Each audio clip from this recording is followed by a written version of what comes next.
obboloonni keenya tokko baay'ee kan nama gaddisiisu haala ulfaataa keessa taa'anii hojjetanii garuu immoo burrumtu hojjetamanii isaan gara maatiitti ergatan sun yeroo baay'ee jalaa bada jalaa qisaasa waan isaan yaadan sun waan isaan karoorsan sun fiixan ba'uuf kunis baay'ee laphee dhaloota baay'ee cabse jechuudha. Dhaloonni baay'een hojjetanii birrii fudhachuu dadhabanii miti hin hojjetu. Akkuma nama kamii shintibeetii dhuqu akkuma nama kamii ija namaa dura goggoofuu bututtuu uffatanii garuu sababii jireenya isaanii irratti jijjiiramni dhibuu fi dhiibbaa karaa maatiitiin irra ga'uudha. Dhiibbaa karaa maatiitiin irra ga'u. Maatiin nuti irraa dhalannu amala garaa garaa qabu. Maatiin baratan jiru, kan hin baranne jiru. Kan hin baranne ta'anii yommuu kan jabeessanii kan dhala isaaniif kan dhimman kan ijoollee isaa bakka mucaan koo biyya ormaatti akkas na ilaa taatee hojjettee fiddee birriin ishee kun baduun qabu. Kan kooyyuu itti dabaleen guduufee kaafii namni jedhu baay'een hin argamu. Jiru garuu hin jiran jechuuf miti jiru. Kan hin jirres jiru jechuudha. Kaffidi kana nuu godhi kana nutti irrate qawwa kana jira qawwa kana jira qawwa kana jira kan jedhan malee qawwa kanatu si jalaa bal'ate kana duuffadhu namni jedhee yaada obboloota lafoonaatii qoodu baay'ee miti jiru garuu muraasni jechuudha. Guutummaan guututti miti garuu. Kanaaf yeroo akka kanaa nuti immoo ijoolleen biyya ormaa jirru kun maal gochuu qabna? Kutannoo mataa keenyaa qabaachuu qabna. Akkamittiin dadhabbii koo kana waarra godhadha? Akkamitti dadhabbiin koo kun ija naa godhata? Akkamittiin akka hiriyaa kootii anis waan tokko harkatti qabadha? Bara darbes biyya Arabaa bara dhufus biyya Arabaan ta'a jijjiiramni jireenya koorra jiraayi. Inni hojjetaa jiru kun maatiin koo toorannaa kaa'aa jiraayi.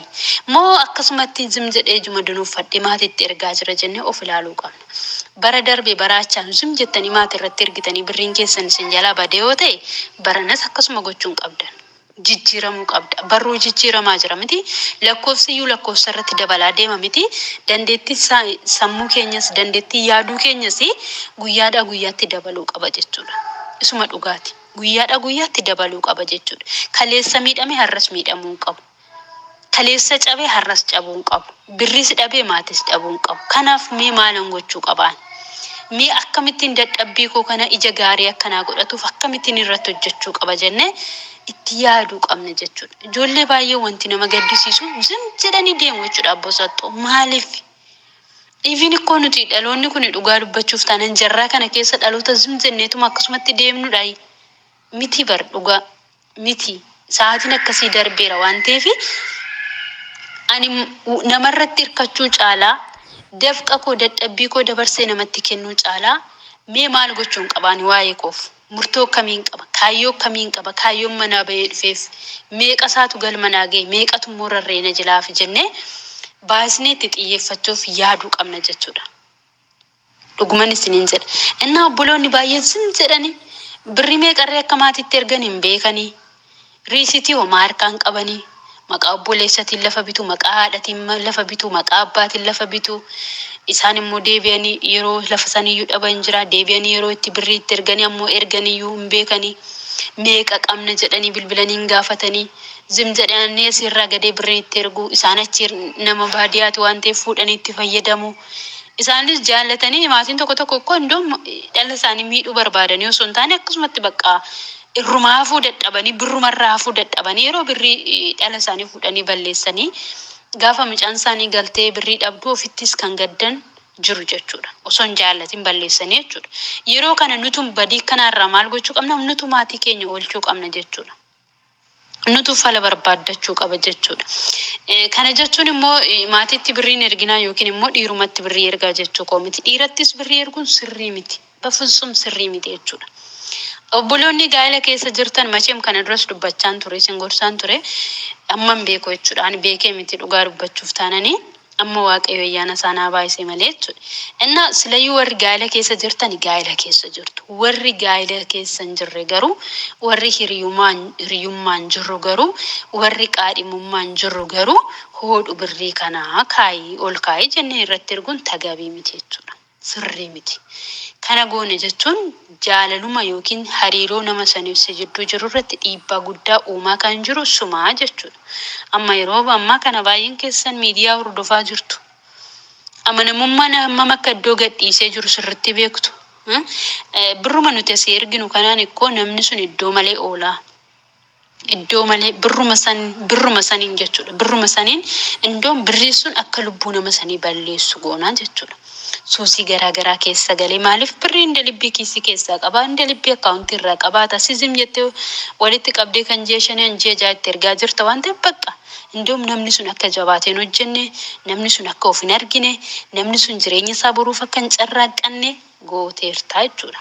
Kanaafi obboloota keenya erga dadhabuun keessan hin oolle erga dhugaa dubbachuuf taanaan gola Oromaa keessa gugguufuun erga noollee itti yaada. Waan gootan hundumaa ogummaadhaan godhaa. Waan gootan hundumaa hubannaadhaan godhaa. Adaraa keessanii isiniin jechuun jaalladha. Yeroo lafa bittan irree dhugaa dubbachuuf taanaan amma haalli Oromiyaan keessa jirtu baay'ee ulfaataadha. Lafa kaartaa hin qabne hin bitinaa. Warri biteeyyuu hin kassaree. Warri biteeyyuu kinoo taa'ee bu'aa jira. Har'a homtuu biran ga'u jettanii ilaalinaa. Warruma kaleessa kinoo lafa caraqaa irratti waggaa 10-15 dura mana ijaaretu har'a miidhamaa jira. Har'a bu'aa jira. Warra akkasitti godaana irratti gadi ba'anii darbataman sun ikkoo samiirraa miti gadi kan harcaane. Lafuma qotee bulaa bitanii warra mana irratti ijaarratanidha. Baay'een isaanii manuma isaanii keessa iyyuu lafuma isaanii irraa iyyuu buqqaanii jechuudha. Dhiifama obboloota koo daa'imatu dhufe tarii sagaleen daa'imaa isin jeequu waan danda'uufan jidduutti adda kute jechuudha. Gooftaan isin haa eebbisu eebbifamaa. Egaa obboloonni gaa'ela keessa jirtan isinis waaqayyo isin haa gargaaru. Jabeessa waa'ee gaa'ela keessanii waaqayyoon kadhadhaa. Bara kana gaa'elli sirriin hin jiru. Numatu sirreeffatee hamma waaqayyo ayyaana nuu baay'isee qabachuu qaba. Ta'us garuu isinumtu of eeggannoodhaan socho'aa waan gootan hundumaayyuu jechuudha. Warri hiriyyummaa irra jirtan immoo piliis amma kan osoo arguu jaamee osoo dhaga'uu duudee nuti dhaloota ganaa gara gaa'elaatti galuuf jirrudha jechuudha. Baay'ee dhaloonni dhugaa waaqayyoo dhaloonni as chaggaariin jechuudha. Maaliif warra miidhaman irraan barannu warra kaleessa nyaataman irraan barannu yoomuun jireenyi keenya kan jijjiiramu dhibe jechuudha. Namni immoo takkaa birrii itti erguu barsiistanii birrii keessan san fayyadamuu bare gaafa san birrii san irraa kuttan amala garaagaraa isinitti baasa jijjiirama garaagaraa fida jechuudha. Kanaaf eenyutu of saaxila numa jechuudha. Birrii nama dura qabuun nama tokko wajjin osoo gaa'elan godhatiin dabarsanii nama sanitti birrii erguun baxaam kabbaarnu dhugaa baay'ee ulfaata jechuudha wanta akkasii. Jireenya ofirratti geemii taphachuu kabaja namni suusiif qabu hir'isuu jechuudha. Bakka namni sun siin barbaada birrii keerra waan fuudhuun qabu gaafa galtee gaa'ela godhatte macheem qabeenyatti qabduyyuu keessan kan walii keessanii ta'a waan ta'eef garuu osoo ofii keenya gaa'elatti hin galin dursinee namatti birrii erguun dursinee maqaa dhiira saniitiin birrii lafa bituun baay'ee amma namoota meeqa namoonni akkatti kassiran lakkoofsan qabanii bar dhugaan isiniin jedha bar hiriyaa waggaa 4 waggaa 5 waliin haasaanii maqaa isaatiin lafa bitanii mana ijaaranii kan qaj godhee itti fuudhee taa'u meeqa jira seetan.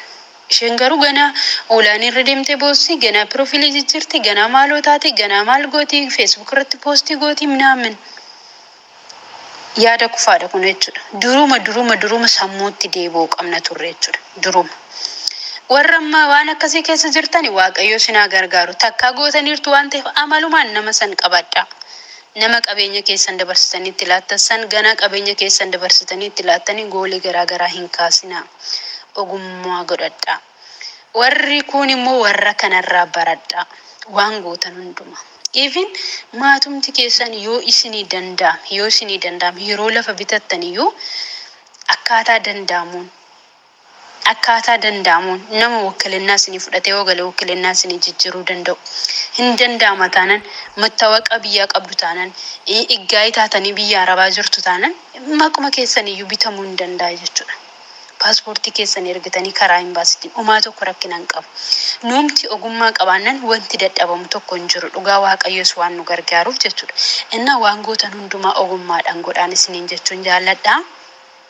Bara kana numa warra dubbii sagalee waaqayyoo dhaga'utu karaa gaa'elaarree waaqayyoon gaddisiisaa oola jechuudha. Isuma dhugaati.